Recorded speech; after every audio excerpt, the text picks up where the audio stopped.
I stood in front of my wife's old tailoring shop, a rusty key resting in my hand. Just moments earlier, my son had called telling me to leave the house I had lived in for more than 30 years, within 48 hours. A few hours before that, at the lawyer's office, I heard my name read last. Not the mansion, not the money, just this shop. Daniel laughed. Brittany held up her phone and recorded everything. And in that moment, I realized something was deeply wrong with Margaret's will. Before I tell you what happened next, please subscribe and let me know in the comments where you're listening from. Thank you. Now, let me take you back to the moment when everything began to turn in a different direction. I still remember clearly the moment I walked out of the lawyer's office that afternoon.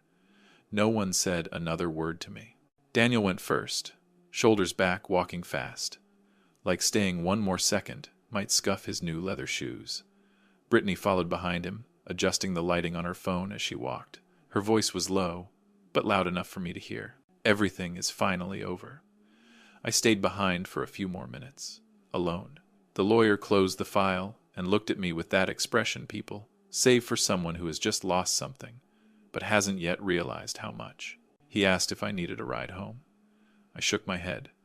I needed to walk. I needed space to breathe. Margaret lived with me for more than 40 years.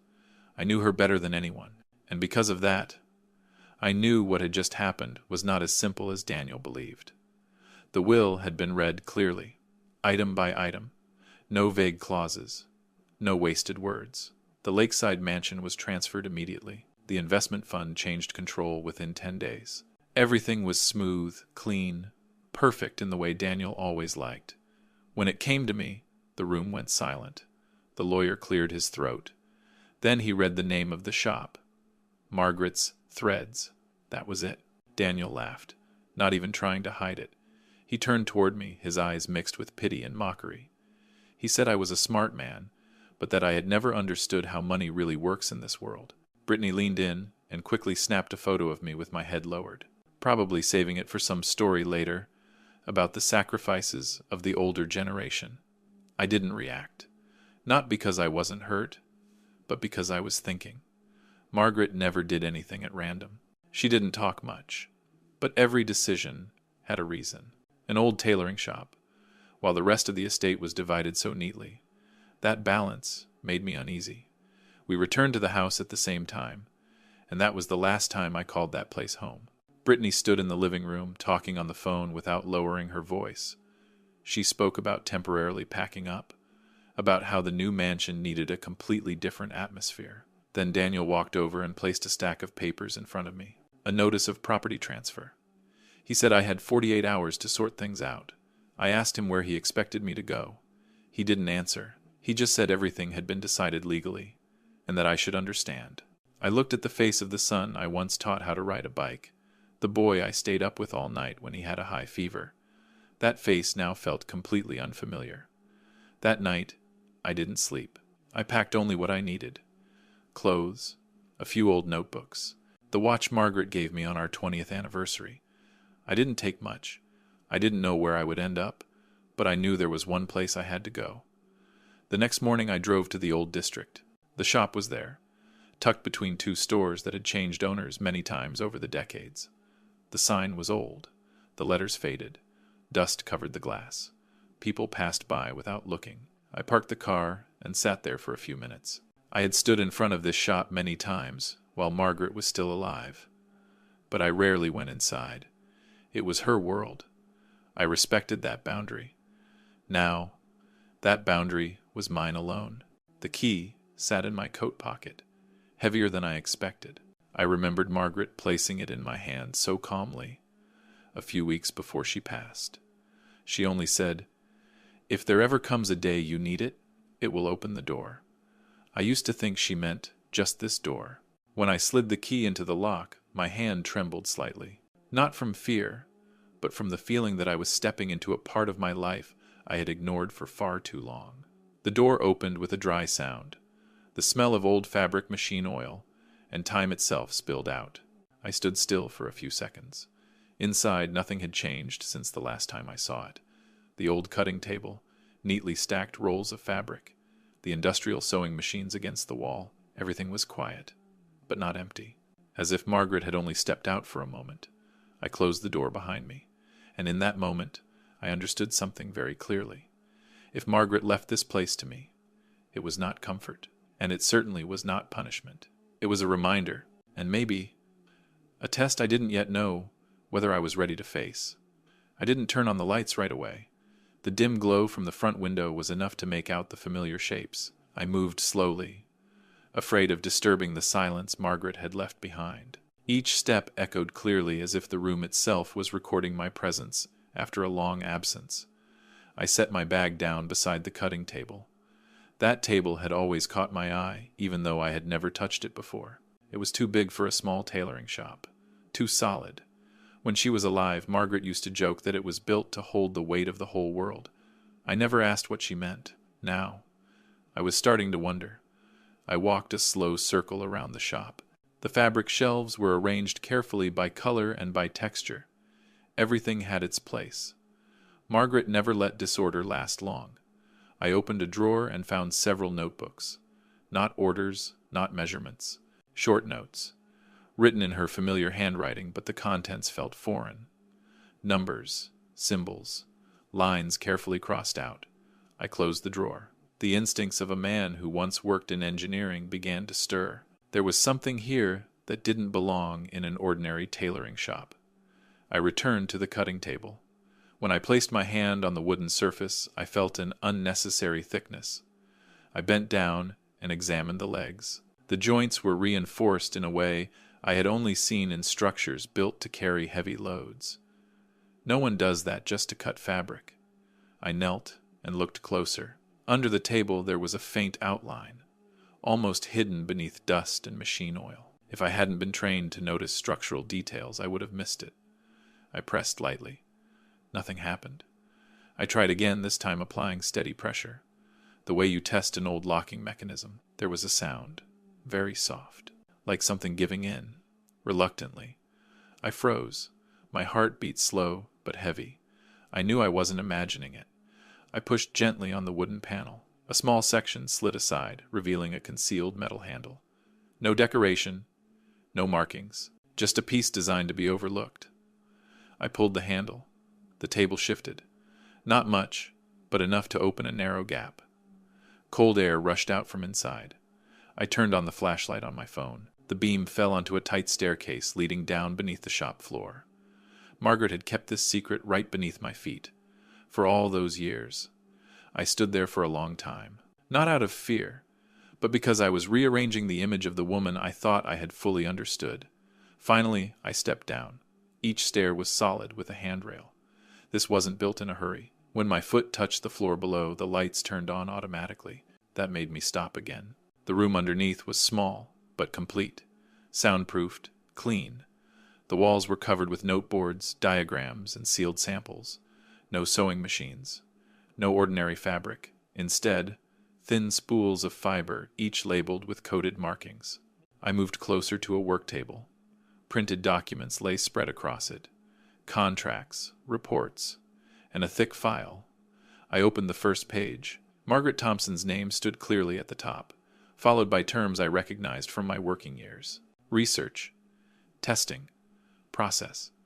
Margaret hadn't just been sewing here. She had been researching. I sat down and read slowly. A new type of bio-based fiber.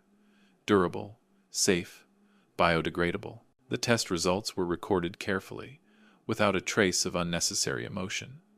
I recognized this style. This wasn't the writing of a craftswoman. This was how an engineer writes. I stopped at a contract. The logo of a biotech corporation stood out. Ethel Corp. A proposal for long-term licensing rights. The figures were clear. They needed no explanation. I closed the file and let out a long breath. While Daniel believed this shop was a burden, Margaret had placed something here that he never even knew how to see. I sat in that room for a long time. There was no feeling of victory, only a heavy silence. I thought about Daniel's laughter, about Brittany recording with her phone. They had looked at this shop the same way they looked at me. Outdated, irrelevant. I turned off the lights, went back upstairs, and slid the table into its original position.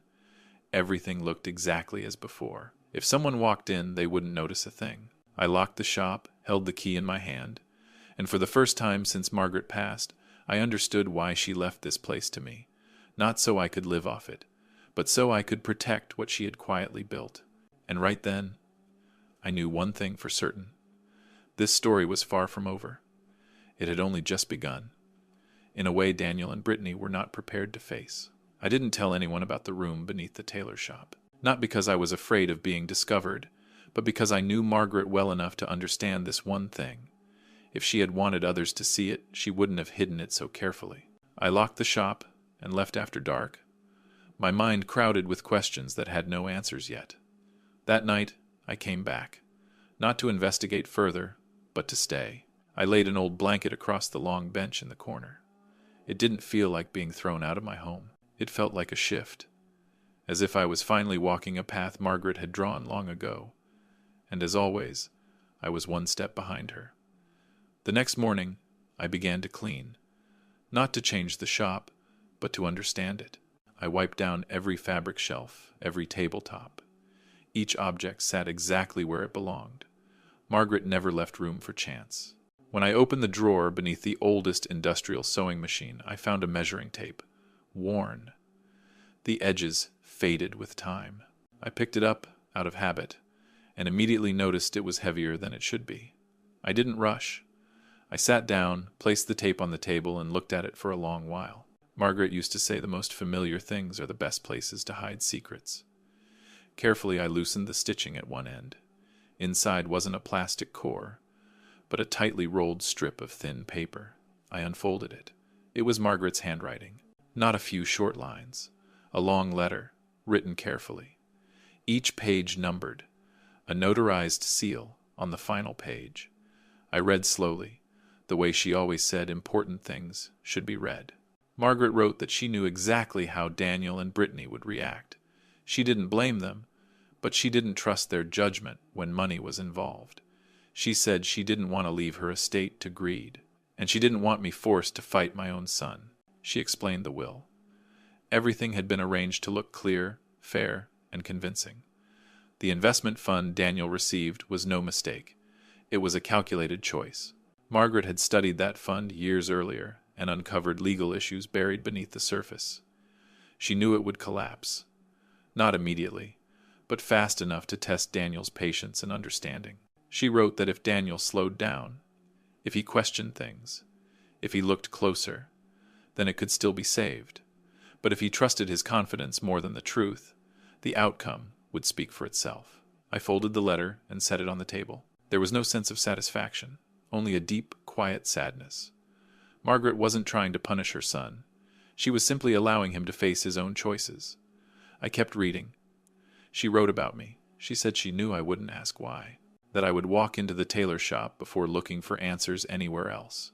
She wrote that I was the only person she trusted to stay silent long enough to understand the true value of what she left behind. On the final page, she mentioned the trust. My name was there, clearly stated. The sole beneficiary. Irrevocable, not open to dispute. All the rights from an old agreement I had signed many years earlier, back when I was still working, had been transferred into it long ago. I had stopped paying attention to it after retirement. Margaret hadn't. She wrote that the tailor shop wasn't an asset. It was an anchor, the place she believed I would still be standing when everything else was pulled away. I sat there for a long time. Morning sunlight streamed through the glass and settled across the table. The letter lay still, as if it had been waiting for me all along. Around noon, my phone vibrated. Daniel's name appeared on the screen. I didn't answer. Not because I was angry, but because I wasn't ready to speak while the story was still unfolding.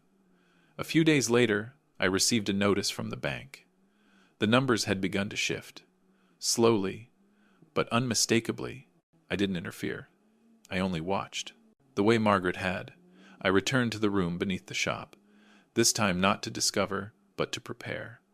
I organized the files, marked the important documents. I called an old lawyer, someone I had worked with for years. I didn't explain much. I only said I needed everything reviewed carefully, and kept quiet. When I closed the door to that room, it no longer felt like I was uncovering a secret. I was standing inside a plan that had been set in motion long ago. And at last, It was my turn to carry it forward. Margaret didn't leave me safety. She left me responsibility. And with that responsibility came the question I knew Daniel would eventually have to face when everything falls apart. Would he choose to keep blaming others, or finally understand what he had overlooked from the very beginning? I didn't need to count the days. I only had to watch the small changes appearing in the financial alerts on my phone. At first there were delays, then unusual adjustments, and finally the cold, impersonal lines announcing that part of the accounts had been frozen. Everything unfolded exactly as Margaret had written. Not sooner, not later. I continued living in the tailor shop. Every morning I opened the door at the same hour Margaret used to.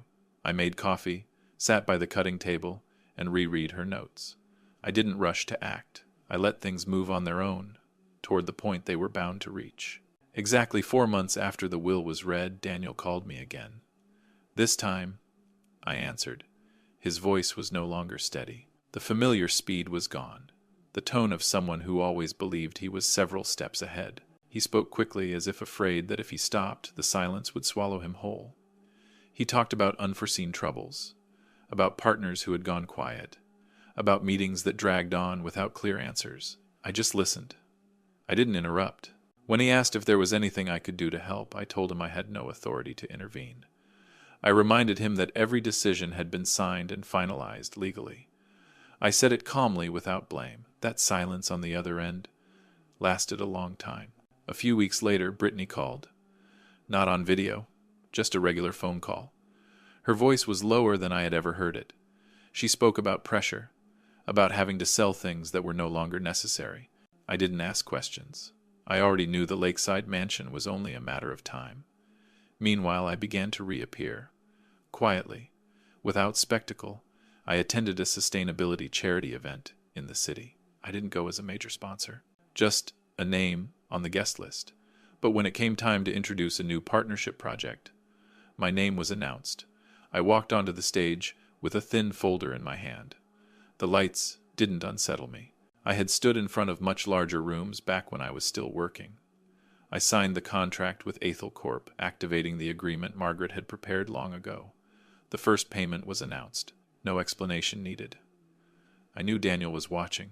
I knew Brittany was, too. Not because I saw them, but because I understood how they watched the world. Through screens. Through things they could no longer control. After that event, everything moved faster. Loans were called in. Legal notices followed. The mansion was listed for sale, then seized before a suitable buyer could be found. Daniel stopped calling. Brittany came to the tailor shop. She stood outside the door for a long time before stepping in. No recording. No adjusting the light. She looked around, as if seeing the place properly for the first time. I didn't invite her to sit. I didn't ask how she was doing. I handed her a folder, copies of the trust documents, the licensing agreement for Margaret's technology. She read it, her hands trembling slightly. I told her everything had been decided long ago, not by me, but by the choices each of us had made. I told her this shop was no longer something they could dismiss. It was where Margaret placed her final trust. Daniel arrived later. He looked older than his age. His shoulders sagged. He no longer scanned the room with a judging gaze. He looked at me for a long time, then asked why I hadn't spoken sooner. I told him I had nothing to say. I hadn't set a trap. I had simply stood still while he walked into it. I told him Margaret had given him a chance. He hadn't recognized it. There was no shouting, no raised voices, only a long silence, heavier than any confrontation. At last, Daniel asked what I wanted. I told him I didn't want his money. I wanted him to work, not for me, but for a new fund, nonprofit, transparent management. I wanted him to use his knowledge to repair what he once looked down on. I told him Brittany would have to be involved as well, not as a public face, but as real labor, learning what it means to be responsible for what she promotes. They didn't answer right away. They left in silence. That evening, I locked the tailor shop and stood alone in the familiar room. I didn't feel victorious. I felt a circle slowly closing. Margaret hadn't tried to shield me from the world. She had simply placed me where I could stand firm when the world tested our family. I looked at the cutting table, the place that hid a truth far greater than its worn surface. And I understood that the real shock was never about money or the collapse of shiny things. It comes in the moment when a person is forced to look directly at themselves, with nothing left to hide behind. And I knew that for Daniel and Brittany, that moment was only just beginning. Daniel didn't come back right away. Neither did Brittany. I didn't push them. I understood that some offers, if made too early, sound like disguised charity. Margaret never taught me to do that. A few weeks passed. The tailor shop still opened every morning. I began fixing what needed attention, not to make it new, but to make it last. I kept the old sign. I kept the familiar smell of fabric. Only the room beneath the floor changed slowly, carefully, quietly. Daniel showed up one late afternoon. No appointment. He stood at the door waiting for me to look up. He looked thinner, not from lack of food, but from lack of sleep. He said he had reread all the documents I gave him, that he understood what he had overlooked. I didn't answer right away. I only asked him one thing. Was he willing to work, without a title, without final authority? He nodded. No hesitation. Brittany came a few days later. This time she didn't linger outside. She stepped in, looked around, and asked what she could do. I told her the work wouldn't look good on camera, and it wouldn't make for easy stories. She didn't argue. She just stayed quiet. The months that followed moved slowly. Daniel worked in a small room behind the shop, handling the books for the new fund. No salary, no bonuses, everything audited independently. Brittany worked with young designers. No filming, no posting. She learned how to listen. Some days she left the shop in silence, tired in a way stage lights had never made her feel. I didn't watch them closely. I observed from a distance, not to find fault, but to see whether change was real. Margaret used to say true remorse doesn't come from apologies. It comes from new habits. When the next payment from the technology agreement arrived, I didn't announce it. I let the system run exactly as it had been designed. The trust stayed where it belonged. I kept control, not because I didn't trust Daniel, but because I understood how easily people change with circumstances. One evening, Daniel stayed late. He said it was the first time he had seen money stop being the center of every decision. He said it made him uncomfortable, and lighter at the same time. I didn't respond. I just told him to turn off the lights before he left.